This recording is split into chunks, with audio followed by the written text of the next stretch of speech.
Hello everyone, and welcome to this helpful tutorial, where today you will learn how to easily change your region in the Yandex browser on your mobile device.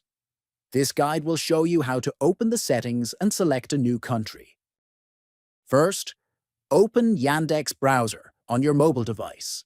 Next, locate the three-line menu icon at the bottom right corner of the screen and tap on it. Then, click on the Settings icon to access the browser settings. After that, search for the Region option within Settings and tap on Region to open the list of available countries you can choose from. Next, scroll through the list and choose the country you want to set as your new region for the browser and search preferences.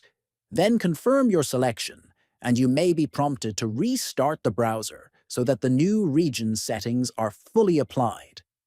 If you want to see more tutorials like this, please like the video and subscribe to the channel, share this guide with others, and thanks for watching.